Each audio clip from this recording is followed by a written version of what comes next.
నమస్కారం. ఈ రోజు మనతో ఉన్నారు ప్రముఖ ఆధ్యాత్మికవేత్త, జ్యోతిష్య మరియు వాస్తు పండితులు, భారతీయ శంకరపీఠం వ్యవస్థాపకులు, బ్రహ్మశ్రీ అన్నవరపు తిరుపతిమూర్తి అవధాని గురువు గారు ఉన్నారు. మాట్లాడదాం. నమస్కారం గురుగారు. ఓం శ్రీ మహాగణాధిపతయే నమః.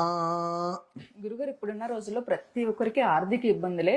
ఏదైనా ప్రాబ్లమ్స్ ఉన్నాయంటే ఆర్థిక ఇబ్బందులతోనే ఇబ్బంది పడుతున్నారు. అవును, ఎవరు తగ్గట్టు వాళ్ళకి ఆర్థిక ఇబ్బందులు, ఇచ్చిన అప్పులు తిరిగి రాకపోవడం గాని, మనకి సమయానికి డబ్బులు చేతికి రాకపోవడం గాని, అప్పుల బారిన పడి విపరీతమైన ఇబ్బందులు పడుతున్నారు, నరక యాతన పడుతున్నారు. కొంతమంది సూసైడ్ దాకా కూడా వెళ్ళిపోతున్నారు.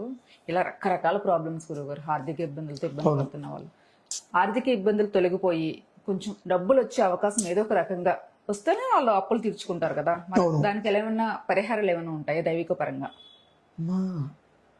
ఒక తాళం తయారు చేసేటప్పుడు దానికి కీ కూడా తయారు చేస్తారు. కీ లేకుండా తాళం ఉండదు, తాళం ఉన్నప్పుడు కీ లేకుండా ఉండదు. సమస్యకు పరిష్కారం ఉంటుంది, ఖచ్చితంగా ఉంటుంది. అయితే డూప్లికేట్ కీలు కొన్ని ఉంటాయి. ఈ కీ పోతే డూప్లికేట్, కొన్ని అదే కొన్ని అంటున్నాను. అందుకని రకరకాలుగా డూప్లికేట్ కీలు ఉంటాయి. ఎప్పుడూ కూడా ఒకదానికి ఏదైతే ఖచ్చితంగా నిర్ధారించబడినటువంటి పరిహారం ఉంటుందో అది కాకుండా ఏదో ఒకటి చేద్దాం, ఇలా చేద్దాం, అలా చేద్దాం అనుకున్నప్పుడు ఏది కూడా ఫలించదు. మేము చేశాము అనేటువంటి ఒక పదం మినహాయిస్తే అందులోంచి ఏది కూడా వాళ్ళు స్వీకరించలేరమ్మా. ఎందుకు స్వీకరించలేరు అంటే తాళం అనేటువంటి దాంట్లో ఈ తాళం చెవి పోతే వేరేది పెట్టి అటు ఇటు కోసో వస్తుంది. కానీ మంత్ర విధానంలో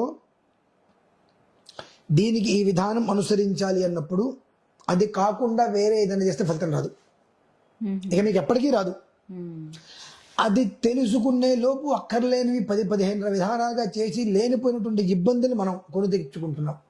ఏదైతే చేస్తున్నామో ఫలించట్లేదు అంటే ఇదే కారణం అయి ఉండొచ్చు. ప్రతిదానికి నష్టధనం అంటే మనం వ్యాపారం పెట్టాం, నష్టపోయాం, ముందుకు వెళ్ళలేకపోతున్నాం, ఏంటి పరిస్థితి? అలాగే ఎవరికైనా మనం డబ్బులు ఇచ్చాం, వాళ్ళు తిరిగి ఇవ్వట్లేదు, మనం డబ్బు తీసుకున్నాం, తిరిగి ఇవ్వలేకపోతున్నాం, ఏమిటి ఇదంటే వీటన్నిటికి కొన్ని పరిష్కారాలు ఉంటాయి. ఆ మూలార్థం ఒకటి ఉంటుంది. ఆ మూలార్థం అనేటువంటిది మనం తీసుకోకుండా ఎన్ని తీసుకున్నా ఉపయోగం లేదండి. ఆ మూలార్థం ఏమిటి అంటే కార్తవీర్యార్జునుడు. కార్తవీర్యార్జునో నామ రాజా బాహు సహస్రవాను తస్య స్మరణ మాత్రే నగతం నష్టం చ లభ్యతే అనేటువంటిది ఆయన ఒక మంత్రం. ఇది ఎలా ఉంటారంటే, నేను మొదలు పెట్టగానే నాకు ఫలితం వచ్చేయాలి, నేను చేసినా చేయకపోయినా ఒకసారి చేశాక కాబట్టి నాకు దానికి ఫలితం రావాలనేటువంటి ఆలోచన పరులే 100కి 90 మంది ఉన్నారు. ఎందువల్లనంటే ఈ కార్తవీర్యార్జున శాంతి అనేటువంటిది చాలా విశేషంగా ఉంటుంది. ఒక మంగళవారము, ఆదివారము, ఒక శనివారం అలా చూసుకొని చేసుకోవడం చాలా శ్రేయస్కరం. అలాగే పంచమి తిథి, షష్ఠి తిథి, అష్టమి తిథి, అమావాస్య తిథి, ఇవి కొన్ని ఉత్పన్నంగా ఉండేటువంటి విశేషం. అలాగే ఈ నక్షత్రాలలో కూడా త్రిపాది నక్షత్రము, ద్విపాది నక్షత్రము, చతుష్పాది నక్షత్రాలు ఉంటాయి. ఆ చతుష్పాది నక్షత్రంలో కూర్చొని చేసుకోవడం అనేటువంటిది ఇంకా విశేషం. ఈ కార్తవీర్యార్జున శాంతి చేయటం పెద్ద గొప్ప విషయం కాదు. కార్తవీర్యార్జున యొక్క శాంతి చేసిన తర్వాత 54,000 సార్లు ఆ మంత్రాన్ని జపించాలమ్మా. 54,000 సార్లు ఆ మంత్రాన్ని జపించాలి. కార్తవీర్యార్జునో నామ రాజా బాహు సహస్రవాను తస్య స్మరణ మాత్రేన గతం నష్టం చ లభ్యతే. నేను ఒక 3 నెలల ముందు కూడా ఈ యొక్క కార్తవీర్యార్జున శాంతి ప్రత్యేకంగా కొంతమంది చేత చేయించిన తర్వాత నేను అందరికీ కూడా ఆ ఒక మంత్రాన్ని రికార్డు చేసి ఇచ్చా. రికార్డు చేసి రాసి మరీ ఇచ్చా. ఒక 4-5 రోజులు వినండి, కళ్ళతో చదువుతూ నోటికి వచ్చేస్తుంది, ఆ తర్వాత శుభ్రంగా దాన్ని మీరు చేసుకోండి అన్న. ఎలా ఉంటారంటే ఒక గింజ విత్తనం భూమిలో పెట్టి నీళ్లు చల్లితే ఓకే, కొన్ని నీళ్ళు పోస్తుంటే ఒక 4 రోజులకి అందులోంచి చిన్న మొలక వస్తుంది. కానీ భూమిలో గింజ పెట్టి బకెట్ నీళ్ళు పోస్తే ఎట్లమ్మా? అంటే ఒకేసారి వచ్చేయాలి, కులిపోతుంది. పాడైపోతుంది. ఆ అసలుకే నీళ్లు మోసం. ఆ నీళ్లు కూడా మనం ఎలా చల్లాలి ఒక విధానం ఉంటుంది. అలా చల్లుకుంటూ వస్తే చక్కగా అది చిన్న మొలక వస్తుంది. దాన్ని జాగ్రత్తగా కాపాడుకుంటూ వస్తే పెరిగి పెద్దదై వృక్షం అవుతుంది, అది నిలబడుతుంది, కొంతమందికి అవకాశాన్ని ఇస్తుంది. మన వాళ్ళు ఏంటి, ఒక 54,000 సార్లు అది వినండి. అంటే ముందు కొన్ని రోజులు వినండి, నోటికి వచ్చేసిన తర్వాత 54,000 సార్లు దాన్ని మీరు జపం చెయ్యండి. ఉదయం రోజు ఒక గంట టైం తీసుకోండి, ఒక 1000 సార్లు వినండి. అలా 52 రోజులు, అలా ఇంకొక 54 రోజులు, 54,000 సార్లు పూర్తి చేసుకోండి అని చెబితే, దృష్టంతా ఇవాళ మొదలు పెట్టడం, జపం చేయం, వింటాం కేవలం. ఏదైతే చెయ్యాలో అది చెయ్యాలి, ఏదైతే వినాలో అది వినాలి. వినేసేసి నేను వాళ్ళు విన్నా, నాకు ఫోన్ వంక, నాకు ఇంకా వాడు ఫోన్ చేయలేదే, నాకు డబ్బులు రాలేదే, నీకు ఇంకెందుకు వస్తే డబ్బులు? ఒకదాని మీద నీకు దృష్టి పెడితే, నువ్వు ఏదైతే దృష్టి పెట్టావో, దేనికోసమైతే దృష్టి పెట్టావో అది నీ దగ్గరికి రావాలంటే దృష్టి మరల్చవద్దు. దృష్టి మరల్చి నేను ఇప్పటికీ ఒక 15 రోజులు నేను జపం చేశానండి, నాకు ఇంకా ఫోన్ రాలేదంటే అసలు ఫోన్ రావు. అందువల్ల 54,000 సార్లు అది నీకు పూర్తి కావాలి. ఇల్లు కట్టుకుంటారు, సిద్ధపడ్డారు మీరు. 3 నెలలు 4 నెలలు టైం చెప్పాడు ఆ మేస్త్రి గారు. 4 నెలలు అయింది, ఇల్లు పూర్తి కాల. గృహప్రవేశం చేసుకుని ఇంట్లో వెళ్ళిపోతావా? అదేమి పూర్తి అవ్వాలి కదా గురుగారు. కదా, 4 నెలల్లో నీకు పూర్తి కాల, ఇంకో 2 నెలలు పట్టిన ఆగుతున్నావుగా, పూర్తి అయిన తర్వాత గృహప్రవేశం చేస్తున్నావుగా. అటువంటిది దానికోసం ఎదురు చూస్తున్నటువంటి వాడివి 54 రోజులు ఇక్కడ ఎందుకు ఎదురు చూడట్లా? 54 రోజుల పాటు దాని మీద ఎందుకు నువ్వు ఆ మంత్రాన్ని, నేను ధ్యానం చేస్తున్నా, జపం చేస్తున్నా కాబట్టి నాకు వేరే దృష్టి వద్దు, నా ఒక్క ధ్యాస మొత్తం మంత్రం మీద, నువ్వు ఎందుకు వదిలేయలేకపోతున్నావు? భక్తి శివుడి మీద, చిత్తం చెప్పుల మీద. కొత్త చెప్పులు కొనుక్కున్నాడు, గుడి దగ్గరికి వెళ్ళాడు, భయం వాడికి, ఈ చెప్పులు వదిలేస్తే గుళ్ళోకి వెళ్ళేటప్పుడు చెప్పులు పోతాయి అని. ఇక్కడ ఒక చెప్పు, అక్కడ ఒక చెప్పు పెడతారు తీసుకెళ్ళి. నిజంగా అండి, ఇక్కడ ఒక చెప్పు, దానికి కాస్త దూరం ఒక చెప్పు. చెప్పులు పోతే మంచిదే అంటారు కదా. చెప్పులు ఎక్కడ పోయినా దరిద్రం పోతుందమ్మా, కానీ వాడి చెప్పులు పోతాయని చెప్పి దేవుడి మీద లేదు, చిత్తం మొత్తం శివుడి మీద ఉంది, చెప్పుల మీద ఉంది. ఇక్కడ ఒక చెప్పు, అక్కడ ఒక చెప్పు పెడతాడు, ఒక ప్రదక్షిణ చేస్తాడు, ఒకసారి ఈ చెప్పు చూస్తాడు, ఇంకో ప్రదక్షిణ చేసి ఆ చెప్పు చూస్తాడు. ఇంకా నువ్వు గుడికి వెళ్ళటం దేనికి? అదే కదా. సో నువ్వు చేసేటువంటి పని మీద నీకు శ్రద్ధ, దృష్టి, భక్తి అనేటువంటిది ఉంటే నీకు రావాల్సినవి వస్తాయి. అలా కార్తవీర్యార్జున శాంతి అనేటువంటిది త్రికోణాకారంగా ఉప్పు వేసి, ఉప్పు మీద ఓం శ్రీ కార్తవీర్యార్జునాజ నమః, మీకు నేను తయారు చేసిన ఫోటో కూడా పంపిస్తానమ్మా. ఓం శ్రీ కార్తవీర్యార్జునాజ నమః అని రాసి 3 వైపులా ఆ ఉప్పు మధ్యలో ప్రోం అని రాసి దాని మీద 2 ప్రమిదలు పెట్టి, ఆ ప్రమిదలో ఆవ నూనె, దీనికి మాత్రమే ఆవ నూనె వాడాలి.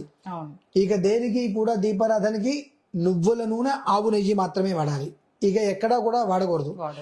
ఇక్కడ మాత్రం కేవలం ఆవ నూనె, అది మాత్రమే వాడాలి. అన్నిట్లుగా అన్ని రకాలుగా మనం వాడేస్తాం, పనికిరాదు. కాబట్టి ఇక్కడ ఆ ఆవ నూనె పోసి ఒత్తి పెట్టి అది వెలిగించి ఆ జ్యోతిష్మతి ఆవాహన చేసుకొని దానికి ఆరాధన చేసుకుంటే ఆ ఒత్తి అలానే ఉండి నూనె మొత్తం అది పీల్ చేసుకుంటుందమ్మా.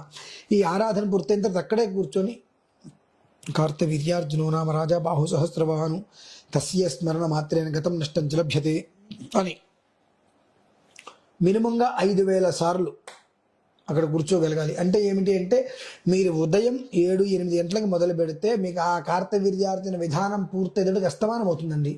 ఒక్కరోజు దానికి మీరు కేటాయించగలరా? కేటాయించం. బామ్మో ఉదయం 8 కూర్చుంటే రాత్రి 5 వరకు అవుతుంది, నేను 5,000 జపం చేయాలంటే నా వల్ల ఎక్కడ అవుతుంది? నా వల్ల కాదు. నీ వల్ల కానప్పుడు నాకు అప్పు ఉంది, నేను అప్పు తీర్చుకోవాలంటే నాకు ఈ పూజ చేసుకోవాలి నువ్వు అడగద్దు. నేను ఏ పూజ చేయించుకోవాలండి, ఏ ఫలితం ఏ పరిహారం చేసుకుంటే నాకు అప్పు తీరుతుంది, నాకు డబ్బు వస్తుంది అనేటువంటి కోరికలు నువ్వు కోరద్దు. కోరిక కోరావా, నీకు ఆ కోరిక తీరాలా? ఆ కార్తవీర్యార్జున శాంతి 8 గంటలకు మొదలు పెడితే సుమారుగా సాయంత్రం 5 అవుతుంది. అప్పటి వరకు నువ్వు కూర్చొని జపం చేసుకోగలిగావా? ఫలితం తర్వాత 54 వరకు నువ్వు పూర్తి చేసుకోవాలి. రోజుకు ఒక 1000 చేసుకుంటూ నువ్వు ఫలితం చూడగలుగుతావు. వామ్మో ఇంతసేపు నా వల్ల కాదండి, కూర్చోలేనండి, వదిలేసి ఇంకా పూజల జోలికి నువ్వు వెళ్ళొద్దు. ఎందువల్లనంటే చెప్పింది చెయ్యం. ఫలితం రాలేదని చెప్పి అబ్బాయి మేము చాలా పూజలు చేసాండి ఫలితాలు రాలేదని చెప్పి ఇంకొక మనిషిని కూడా మనం నిర్వీర్యపరుస్తున్నాం. ఇంకొక మనిషికి ఉండేటువంటి ఆశల్ని కూడా మనం నాశనం చేస్తున్నాం. ఆ కర్మ మొత్తం నీకే వస్తుంది. మళ్ళీ అంత పాపము నువ్వు అనుభవించాల్సింది. ఎందువల్ల నువ్వు చేయవలసింది చేయలేకపోయావు. మీకు ఆకలేసిందండి, పొయ్యి మీద బియ్యం కడిగి పెట్టారు, పొయ్యి మీద పెట్టారు, అటు వెళ్ళి కూర్చున్నారు, ఆకలి తగ్గట్లా, మళ్ళీ వచ్చి చూస్తున్నారు, మాటకోసారి మొత్తం ఇచ్చి చూస్తున్నారు, ఉడికిందన్నం లేదు. దానికి పట్టే సమయం దానికి పడుతుంది. అవును కదా, ఆ 15 నిమిషాలు 20 నిమిషాలు అన్నం ఉమ్మగిల్లడం ఏవో ఉంటాయి, ఆ సమయం దానికి పడుతుంది. అలా కాకుండా నాకు ఆకలేస్తుంది కాబట్టి నేను పెట్టంగానే అది ఉడికిపోవాలి, అదంటే అది గ్యాస్ స్టవ్వే కాదు, అది మంటే కాదంటే వేలు పెట్టి చూడు తెలుస్తుంది అది మంట కాదు.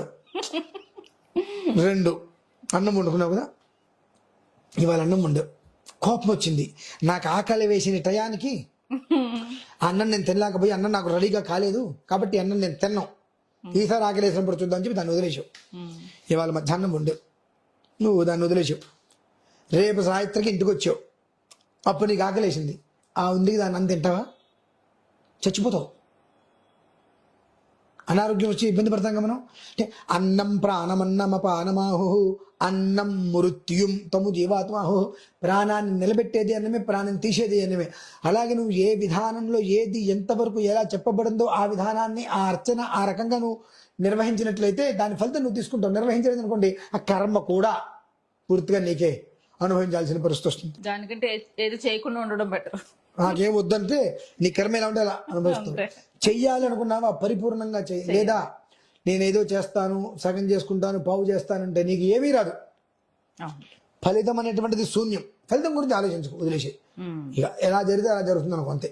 కాబట్టి మనకు ఏది కావాలి అని అంటే కార్తవీర్యార్జున శాంతి ఇటువంటి వాటికి అవసరం. దాన్ని ఎలా చెయ్యాలి? చెప్పబడిన రీతిలో చేస్తే నీకు ఫలితం వస్తుంది. ఆ రీతిలో నువ్వు చేయలేదా, నువ్వు ఎంత కోరినా ఫలితం రాకపోగా నేను పూజ చేస్తే నాకు ఫలితం రాలేదని నువ్వు చెప్పుకుంటున్న కొద్దీ నీకు అలా పాపం పెరుగుతూ పెరుగుతూ పెరుగుతూ అంత నెత్తి మీద పడుతుందండి. అది పరిస్థితి. ప్రతి సమస్యకు పరిష్కారం ఉంటుంది. ఖచ్చితంగా చేసే రీతిలో చేసుకుంటే ఖచ్చితంగా దాని నుంచి బయటపడతాము. కొంచెం పేషెన్స్ కూడా అవసరం ఉంటుంది. కొంచెం కాదు, పేషెన్సే అవసరం. కొంచెం ఉపయోగం లేదు, పేషెన్సే అవసరం. కానీ ప్రతి పూజ ఫలిస్తుందని చెప్తారు మీరు ఇప్పుడు కూడా. చెయ్యాలి, రీతిలో చేసుకోవాలి, విధానం విధానం చేసుకోవాలి, తెలిసి చేసుకోవాలి. అంతే అంతే గురుగారు. నమస్తే. రమేశ్వర.